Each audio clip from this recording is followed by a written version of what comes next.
So goal number one, we start with a simple cartoon. And this cartoon I borrowed from a very famous website. It's phdcomics.com. And at this website, there are, I think, a large library of these cartoons. And the cartoons try and give some humor, some light moments for research students, for PhD students. And this particular example that I have on this slide is very relevant to the theme of pitching research. What we have in this cartoon is a professor. So the professor is sitting in the big chair. Professor has a green vest, red tie, and the professor is meeting with his student. And the student is, we imagine, a PhD student. And the PhD student has been working very hard. Has put a lot of, as we would say, blood, sweat, and tears. Now, not literally, maybe the sweat and the tears that happened, the blood, I hope not. And the student is very keen to get advice, to get feedback from the professor. The professor has much experience, and the student has done a lot of work. And they have sent to the professor all of the work, and it's this big pile of pages, okay? And they asked the question, "Sir, did you read the draft I left on your desk?" So this is old-fashioned, right? We don't do that anymore because we have email and we don't print so much anymore. But did you read the draft I left on your desk? And the professor says, "I've looked at it." Now, the second cell and the third cell give us two very different interpretations of that phrase in English. I've looked at it. The second cell is what the student hopes that it means. The student hopes that it means the professor has grabbed all the pages. And I don't know whether I picked up a page off my desk. And the professor is reading every page. Professor is reading every paragraph. The professor is reading every sentence, every word. And most exciting of all, he says, "This is amazing." The third cell, the final cell of the cartoon, is titled "What It Probably Means." And the professor has not touched a page. All the professor is doing is looking across the table, just making a line of sight, has not read any of the pages, but has looked at it. Now, these are two extreme situations. But the suggestion here is that often a professor will be more like the second scenario. And there's a few reasons for this. One is, look at the pile of paper. There is too much. Okay, there are too many pages, there are too many paragraphs, there are too many words. Another problem is that the professor runs out of time. The professor has too many things, too many students, not enough time. Time is the enemy for the professor. In fact, time is the enemy for us all. So there's a problem. There's a problem here in that this is not working. This relationship is not working if, when the professor says, I have looked at it, they've only looked at it from a distance. The meeting with the student will be a failure. The student will not get very good feedback, and the professor will feel also very dissatisfied. So there's a problem. What's the problem? One way to express what the problem is it's about communication. In fact, there's poor communication or even no communication. So what do I mean by that? Communication that is around what the student has done, what they have written, and they're hoping to have a dialogue, to have some feedback from the professor. The second problem is the same as the first, and in fact, that is the problem. So if we think of this as there is a problem with communication, what can we do about it? Well, there's no unique solution, but to me, what the pitching research framework is doing is trying to provide you with a good pathway towards avoiding that problem, to improve your communication. And this is a difficult and challenging task because you want to communicate with an academic expert. And so the academic expert will require technical information and specific information that comes together succinctly in a very brief way, not in pages and pages and pages, briefly. So a key message that we should start with is that we need to communicate effectively with the minimum number of words.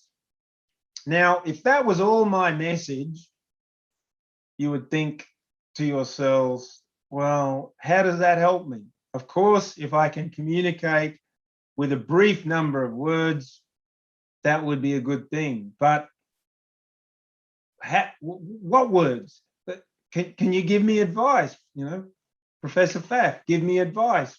If I'm going to have less words, how many and what structure? Have you got a suggestion? Do you have advice around a structure for this focused, targeted, methodical approach to communication? And the answer is yes, I do. And that's what the remainder of this first part of the talk will focus on. On this slide, there's a link.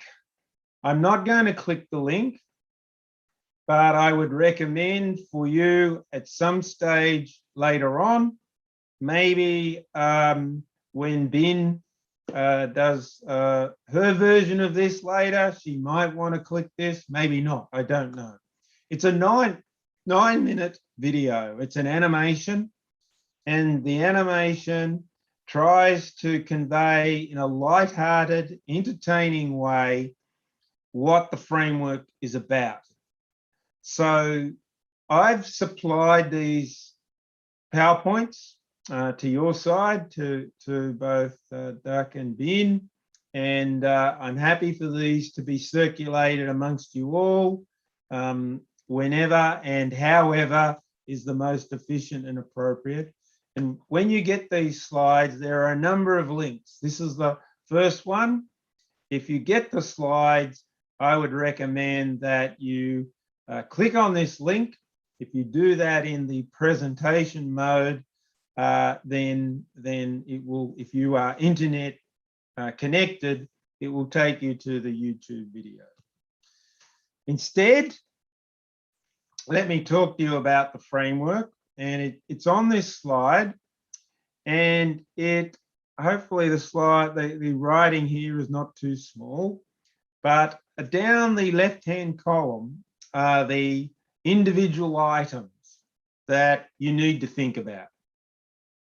So what these items represent is, I guess, my 40 years of experience. I've been an academic since 1982. I didn't do research in 1982. It took a few years later, but I was a teaching academic.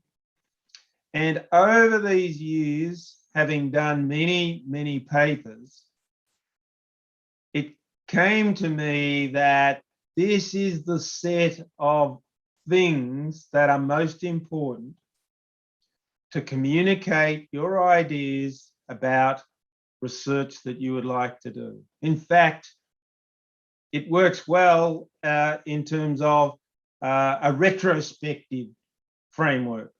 In other words, if you've done some research and you've written a paper, then this framework should be a way of summarizing or diagnosing, being a diagnostic tool for how you have written your work. But the idea tonight is to get you to think about how to plan, how to communicate your plan. And so what are the items?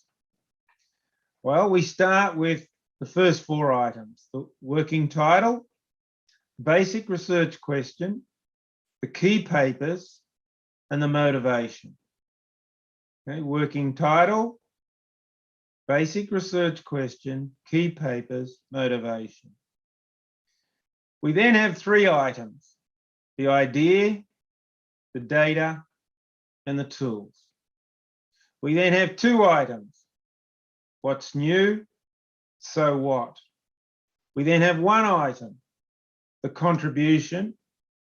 And then we have a final catch-all item: other considerations. So there are 11 things. So what I'm saying to you is that is a great structure for bringing together your ideas and your thoughts and your plans for doing research. And what I would suggest is that a word budget of around 1,000 words in English, 1,000 words is about right. Now, there's no science there. There's no theory as to where I've come from, where I bring or obtain the 1,000 words. It's just based on my experience. I've seen very good pictures that are probably even as few as 700 words, 800 words. But I think if you use fewer words than that, then I don't believe you can do a great job. I've also seen pictures that are 1,200 words, even 1,300 words that are still very good. The problem is that if it becomes too long, then it's not focused enough. And the professor or the person, the target that you are trying to communicate with, if you have too many words, even in this structure, you will fail or it will become less effective as a communication tool.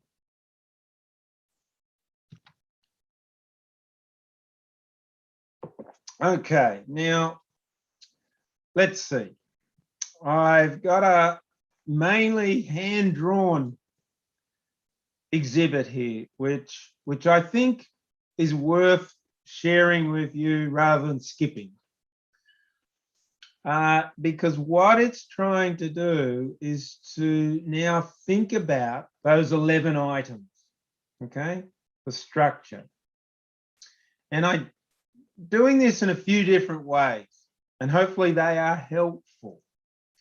So if you look down the left-hand side where there's the white strip, and I've bracketed the first 4 items, and then I've bracketed the remaining 7. So I've split it, first 4, remaining 7. And I'm saying that for those first 4 items, they are largely about asking the question.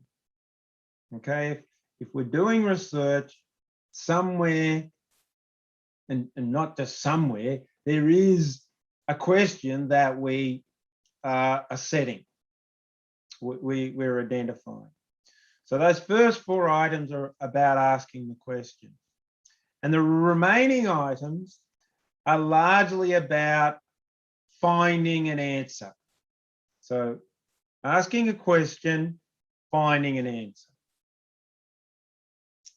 Right, now let's look at the handwritten, and I've used different highlighting pens. I got out my pink highlighting pen.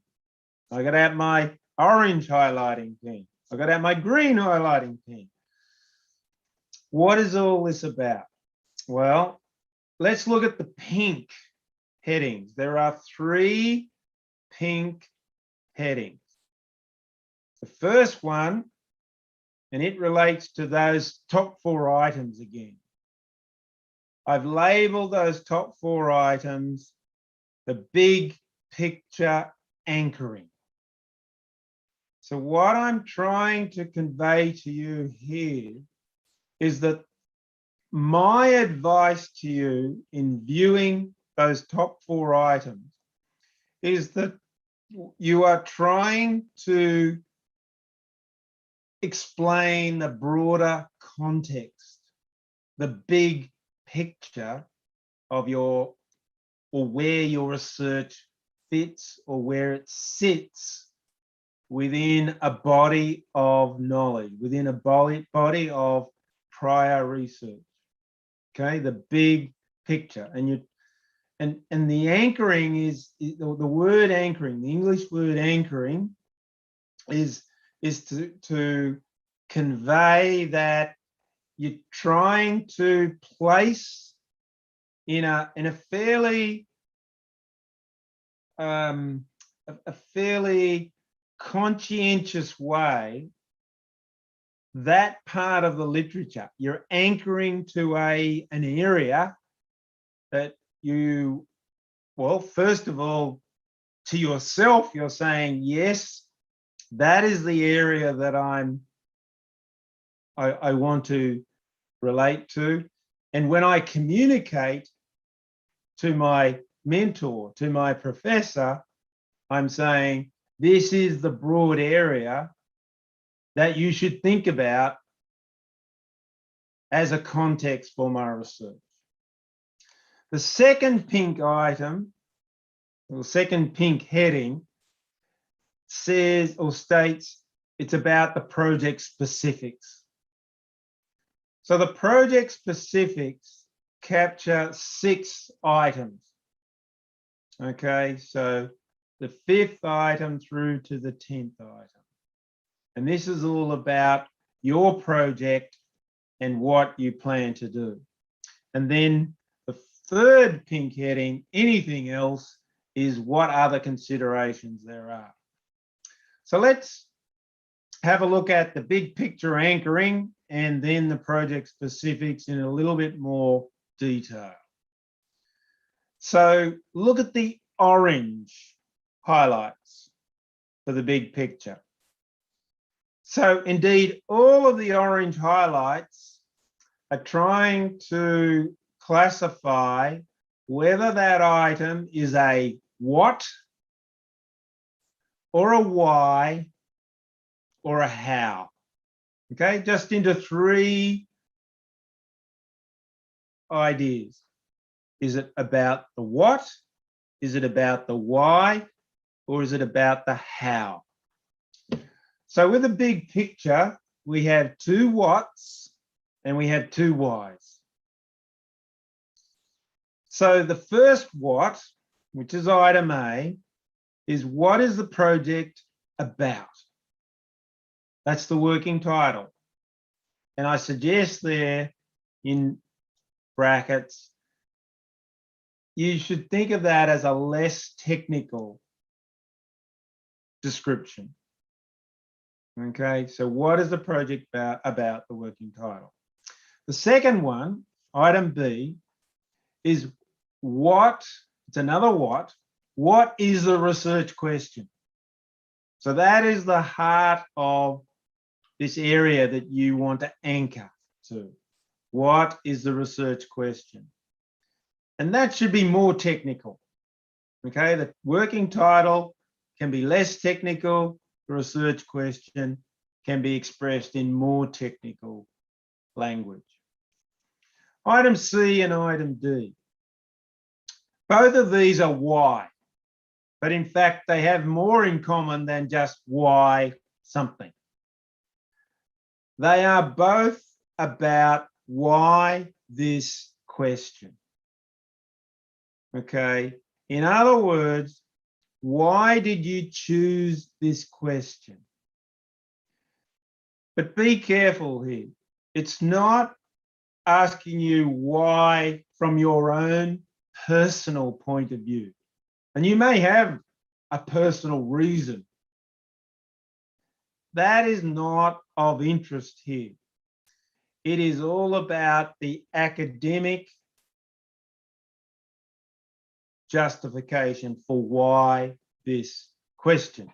So item C is why this question in terms of the key papers. Item D is asking us why this question in terms of the broader motivation. So that's a big picture anchoring.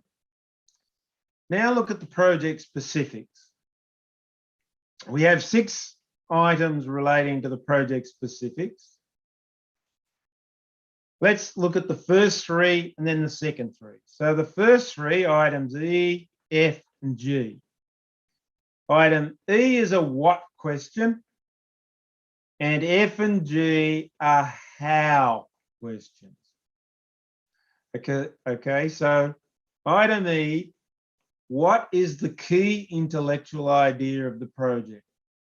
So what is the key essence? What is the thing? What is the focus that you think you can bring to this project, this specific project, that will be of interest?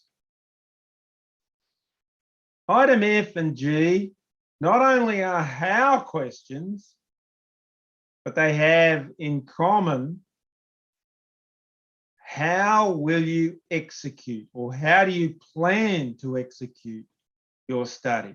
Both of them. How do you plan to execute your study for item F in terms of the data? And for item G, how do you plan to execute your study in terms of the tools? Okay, now these are what I call or refer to as the basic building blocks of your project.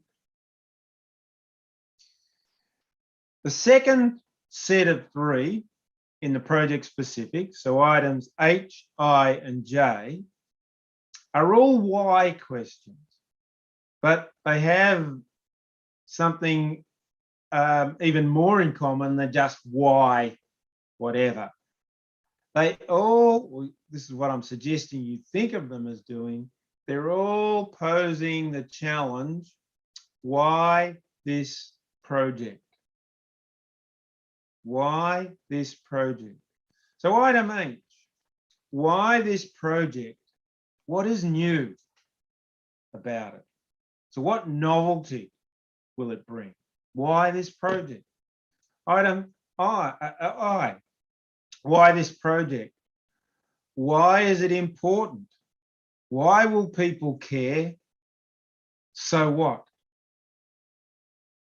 And then item J is also challenging you to think about why should you do this project.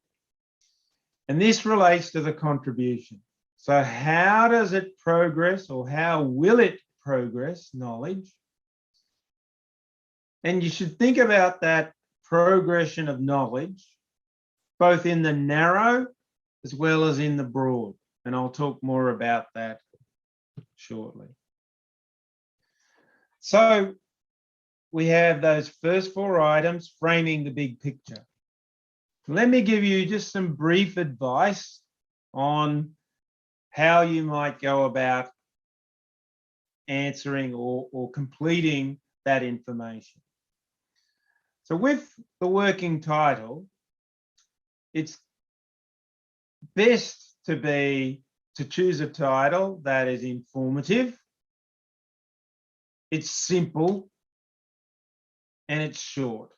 So for example, I would suggest a title, at least in English words, 10 to 12 words is probably about right. If you go longer than that, I worry that there are too many things. You are identifying too many complications, and this won't be helpful. If you have a title that's shorter than 10 words, it's shorter than 8 words, it's not informative. It's not being informative enough. And you're trying to communicate. This is the working title, is the first thing that a reader will read when they're looking at your pitch. The research question. Well, my suggestion is a simple advice that it's expressed as a neutral statement. Okay, so it's neutral. It's not, we're not at this stage thinking about a hypothesis or a prediction. It's just, what is the area of research, and stated as a neutral statement. In terms of the key papers, the simple advice that I have here comes in a couple of forms, and both of these revolve around the number 3. In fact, I think if you're ever in doubt on how many things you should include, 3, I think, is often going to work. So let me illustrate. In terms of key papers, tell me 3 key papers. Not 1, not 2, not 5, not 6, not 10, 3. 3 key papers. The second way in which 3 comes into play is, what is my advice here around the attributes or the characteristics of these papers? Now, apart from the obvious, which should be they are relevant, they are highly relevant, and they are influential in your thinking, apart from the obvious, my advice is that, number 1, the key papers should be very recent as possible.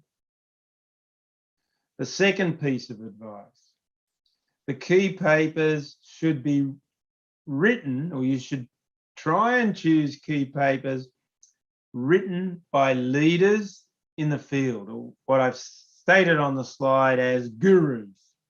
Okay, so very recent papers, number 1, written by leaders in the field, or gurus, number 2.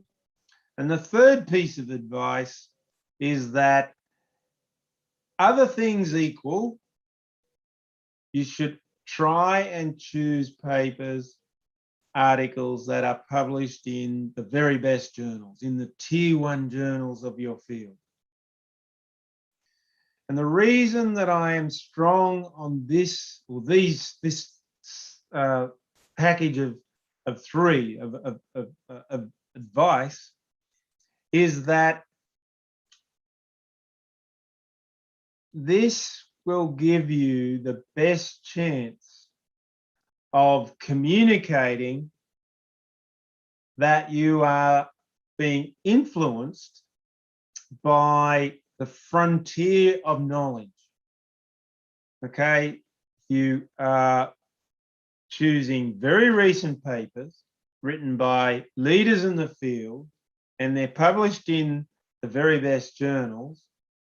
The chances are very high that you are being influenced by frontier knowledge. And that is important, because if you are not being influenced by that frontier knowledge, then you may very well be planning to do research that will not succeed or not be of high value.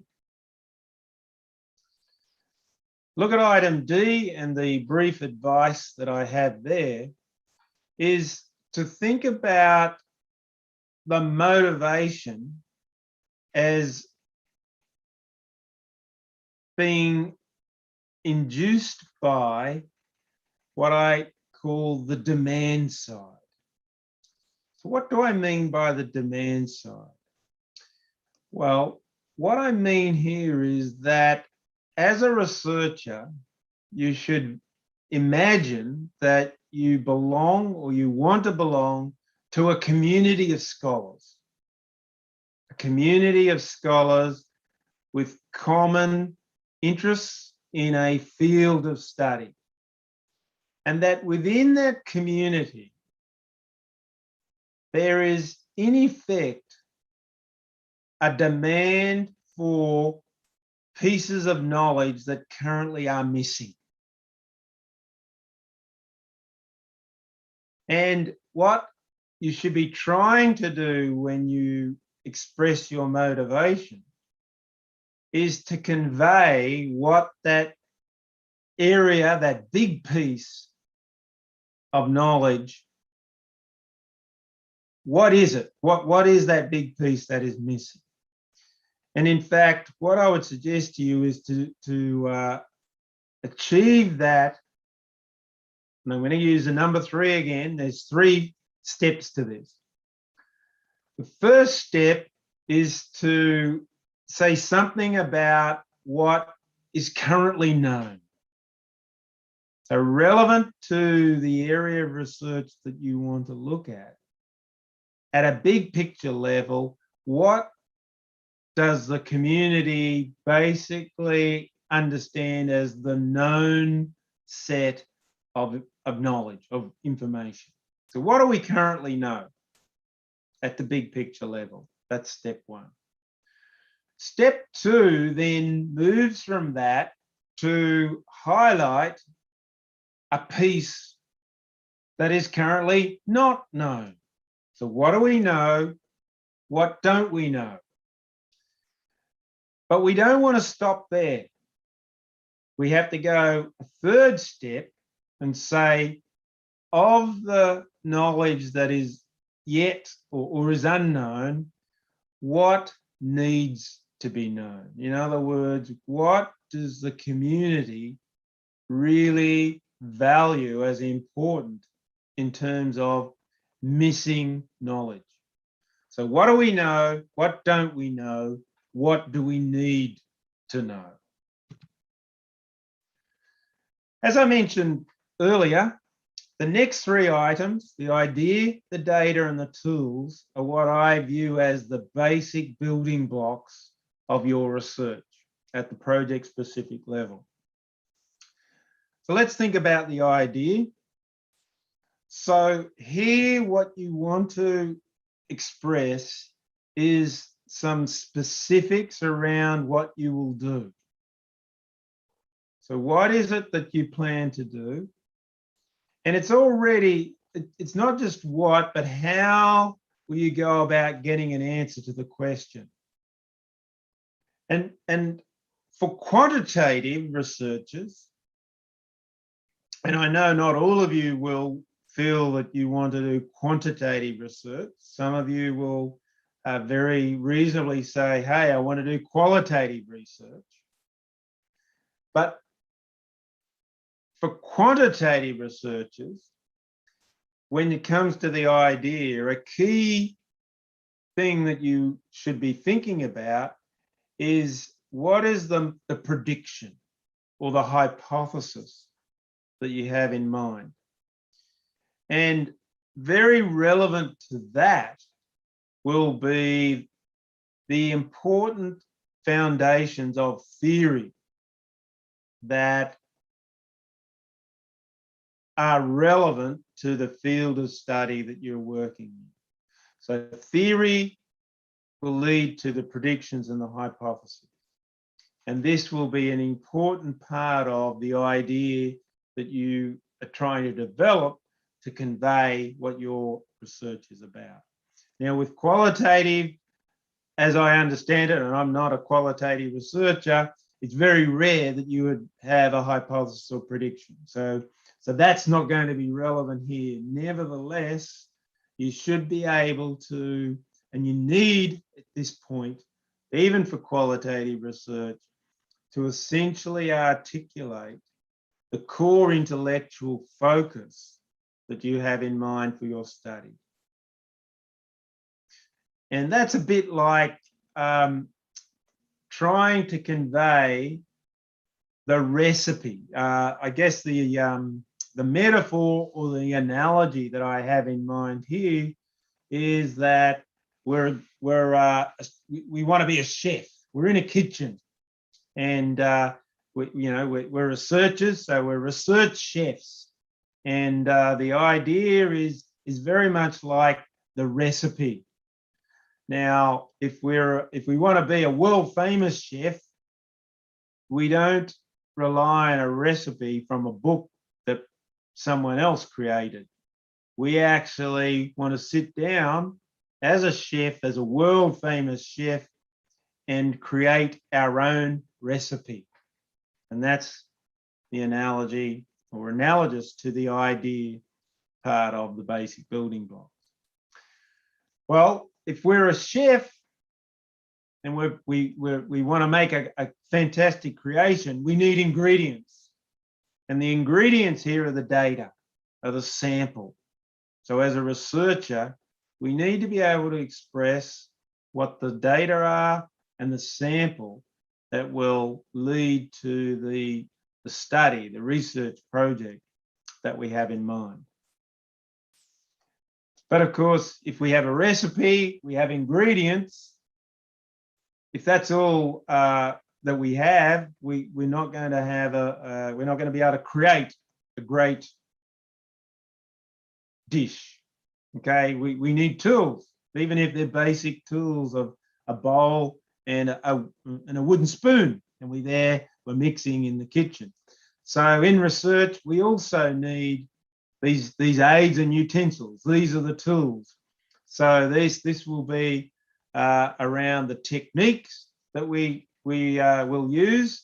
This is around the method that we plan to use. And for the tools and in fact the data, we should be striving and aiming to utilize gold standard. So the gold standard tools that we see other similar researchers using for other similar studies. We should use gold standard data, high quality data that are comparable to the gold standard studies that are influencing us from our reading of the literature. So we have our 4 big picture items, our 3 basic building blocks. Then we have our 2 key questions. And the 2 key questions that we need to articulate answers to are, first of all, what's new? And secondly, so what? So what's new? What we're trying to do here very clearly is to ensure that we present something or that we create something that is new, that we're just, we're avoiding doing something that has already been done before. And I suggest here to think of it now that we're on the supply side. So earlier I mentioned for the motivation, think of it as the demand side. Now we're on the supply side, because what we are trying to do and what we need to convince ourselves with the question, what's new, is that we are creating some new knowledge. And that new knowledge is our offering toward the big piece that we identified as missing in the motivation. So the way to view this is that you're not offering the whole lot. You're not, it doesn't make sense, and it's not believable to, at this point, say, I'm offering everything that I said was missing in the motivation. One of the ways around that is that if you're writing your motivation or you're thinking about your motivation, and it seems like what you're saying here is just the flip side, the mirror image of the motivation, then your motivation, well, there's two ways to think of it. Either you're not being helpful at a bigger picture level with your motivation, so you need to go one level above to say, here is the bigger piece that I'm trying to help the community with on the demand side. Or if, in fact, you have identified a bigger piece and you now say, I am going to, in one study, fill that gap, you won't. You will fail.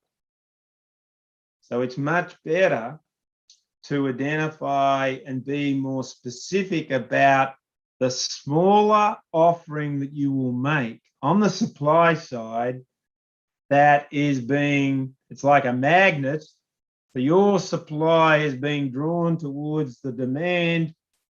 And one way to think of it is that you are but one researcher in a sea of researchers.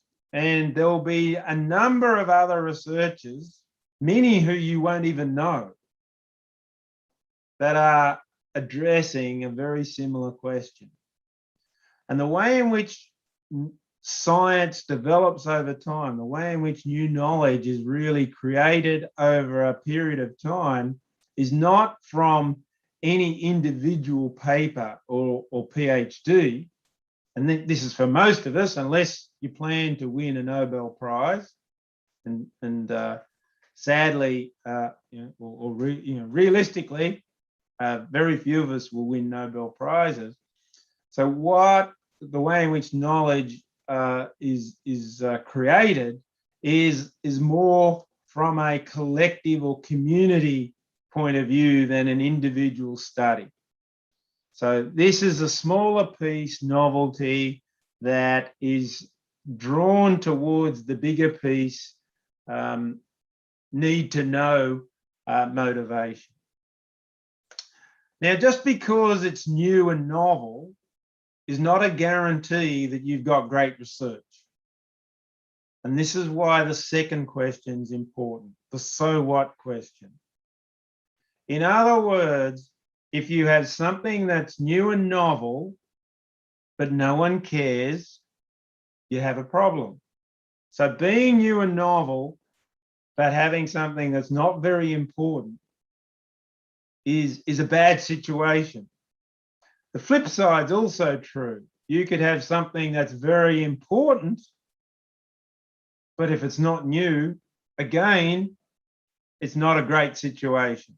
So these two questions go as a pair, and what we should do is put a lot of effort into thinking about how we can do well at both when we're planning new research. We need to make sure it's new and novel, and we need to make sure it's designed so that the community will care. They won't go, so what? They'll say, that is important. Now, one way that I like, a device that I've used with many students to think about the novelty of the research is what I call the Mickey Mouse diagram. Now, for those of you that don't like Mickey Mouse or that don't like cartoon characters, and maybe you're more serious, you're more mathematically inclined, you would call this a Venn diagram. And it's a Venn diagram with 3 overlapping circles. And there's 2 big circles, which to me are the ears of Mickey Mouse. And then we have the head of Mickey Mouse. And it's a very simple device, and it's not, there's no what we call rocket science here, but I think it's again using what I think is the magic of the number 3. And all I suggest to you as a little exercise when you're planning your research is to think about the 3 most salient aspects of your research. Aspect 1, aspect 2, aspect 3, whatever they are. I'm not going to tell you what they are. It's up to you to decide what they are, whether it's something to do with the theory, whether it's something to do with the method, whatever. And the idea is then that if you've decided on very relevant and important ways of expressing your research, then at the sweet spot, at the intersection, this should really tell you or give you a feeling of the novelty of your research. And I suppose one way then you would look at this is that where that red X is in the intersection, that sweet spot, if you know that there already exists a study or more than one study that is dealing with X, then you have a problem, because that's indicating to you your study is not new and novel. So that's one way of using that Mickey Mouse diagram, that Venn diagram. Then we have the bottom line, the contribution. And so the contribution is often seen as probably the most challenging. And one way to see why it's the most challenging, because it's like saying to a researcher, tell me the main thing that I'm going to get from your research. How will it contribute to the literature? So it's all one thing. What is the contribution? So there's a few ways of looking at this. I suppose what I would suggest to you is that it's more than just being new. It's more than just being important. So another way is that you're going to create a study that is new in a particular way. It's also important in a particular way, but that's all about what that's in a narrow. Let's move on. So we've basically gone through I must apologize. I was trying to speak a lot slower, and of course it's taken more time than normal, but hopefully that's been beneficial to you, that you can help, you can understand the English better if it's slower. There's a video, some video links on this slide, which again, I'm not going to play, but I would recommend that you, if you have some time and you want to see an example created by a PhD student, Jess Yan, who did my PhD course, I guess about 3 years ago now, if I had to sort of remember. And what she did was to use My Simple Show, which I think is one of these apps that allows you to do a presentation in I guess an animated type of style. And the reason there are 3 links is that she was using the free version, and it limited her to, I think, 3 minutes. That was the maximum you could do with the free version. So she actually had about an 8-minute, 9-minute presentation, and it's in 3 stages. So that is, she did a great job, and it's a great example, and it's something that I'd recommend you have a look at yourselves. What I'll do is I'll say a little bit more around advice, and then perhaps we'll stop there and see whether there are some questions from the audience. I mentioned that it's important to have less words, and I mentioned earlier that 1,000 words was about the number that I think works very well. And the golden rules, if you like, of what you should be thinking about in creating the 1,000 words are shown on this slide. So as much as you can, you should try and make your choice of words clear and focused and to the point. They should, you should try and make it meaningful rather than just random words that you're filling up space. That it's clear that you put effort into doing the job. So it's what we would say is effort-based.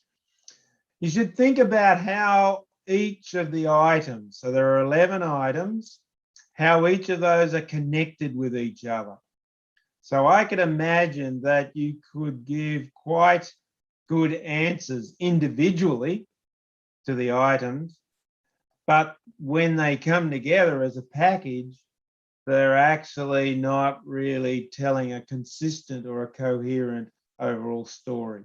So the way in which they connect to each other is very important. And ultimately, you're trying to start a conversation. You're trying to get the communication happening.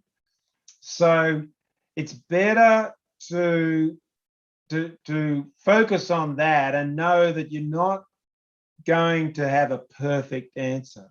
And in fact, aiming or striving for perfection here can often be a bad strategy. And that's not to say you should purposely try and do a bad effort, but you should say, all right, I'll make this imperfect. No, of course, you do the best that you can in the time that you have available.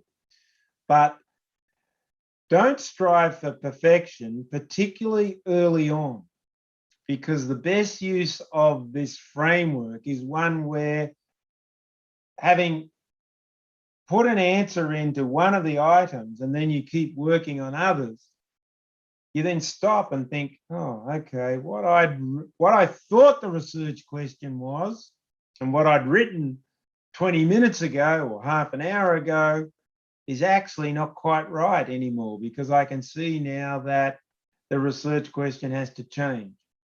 So then you go back and change it.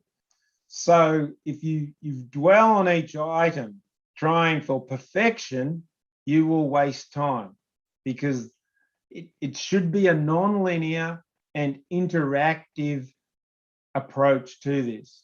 And that's the best type of approach. I think I'm going to skip over these slides. Now, this one I'll quickly say a general statement about, and then I'll skip over it. And whether Ben wants to later on with you try and look at it a bit more closely, it's up to you. You don't have to.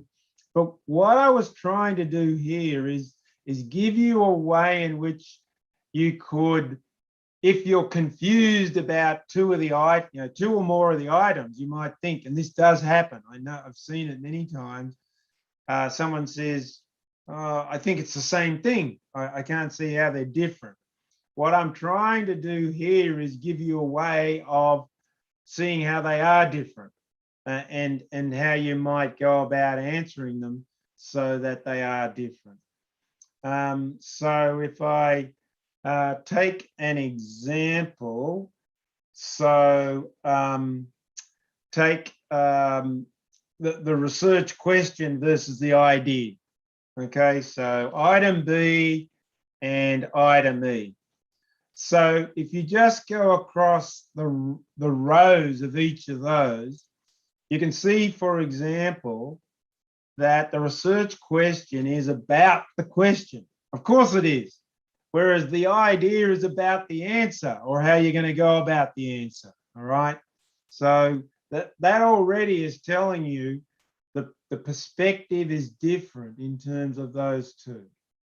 The research question is a big picture perspective. The idea is specific about your project. Both of them are about what. So they do have that similarity there, but the idea is a little bit also about why, and could bring in theory. Okay, so another way to distinguish the research question and the idea is the word budget. Okay, so with a research question, I'm saying to you 1 or 2 sentences, 20 or 30 words. With the idea, 100 to 150 words. So in fact, that might be something you want to look at a little more closely, is the second column with all the red numbers there in terms of the breakdown, my suggestion, and it's only a suggestion, of the breakdown of the number of words that you would devote to each of the elements of the framework to get you to overall at about 1,000 words. So as I said, this table is just here to try and help you if you're a little confused about some of the items and you think, oh, I can't see how they're different. If you look at this table and compare the rows for the two that you think are similar, you should get a few hints on, more than a few hints on, how you can differentiate them.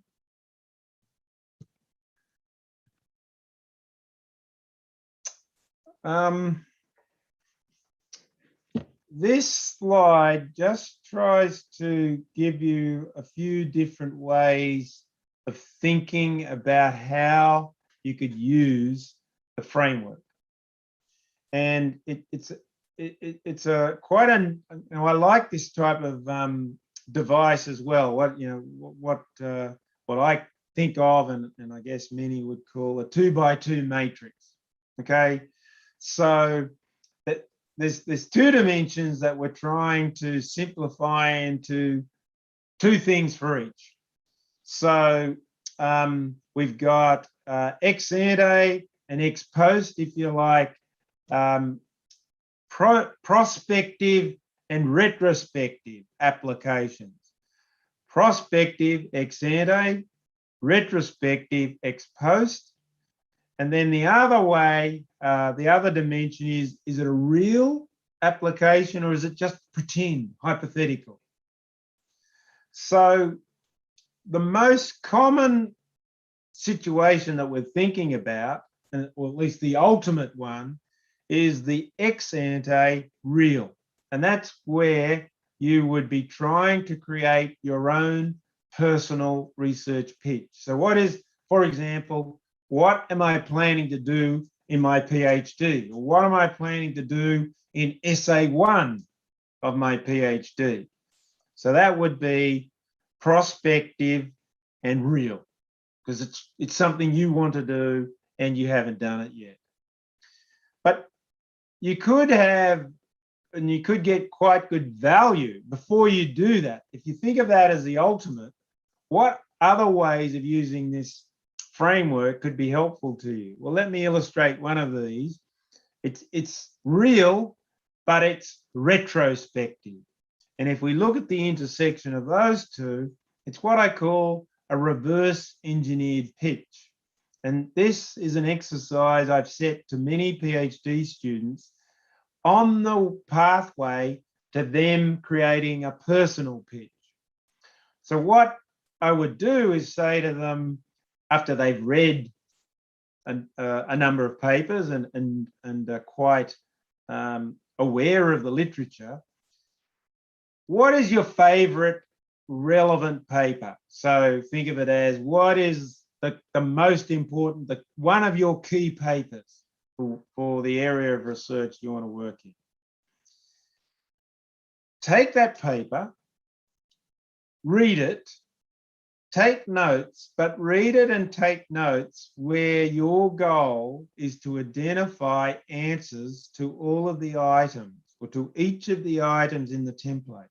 So reverse engineer, unpick that paper so that you can summarize it according to the research pitch. And I think that exercise, that reverse engineering, is helpful in a number of ways. It's helpful in giving, I believe, a very useful summary of a relevant piece of research. So you're understanding better, I would argue, a paper than if you didn't use this approach. But the second and possibly even more important advantage you get from this is you're learning and becoming more familiar with the framework, and it will help you then move as a stepping stone towards creating your own personal pitch.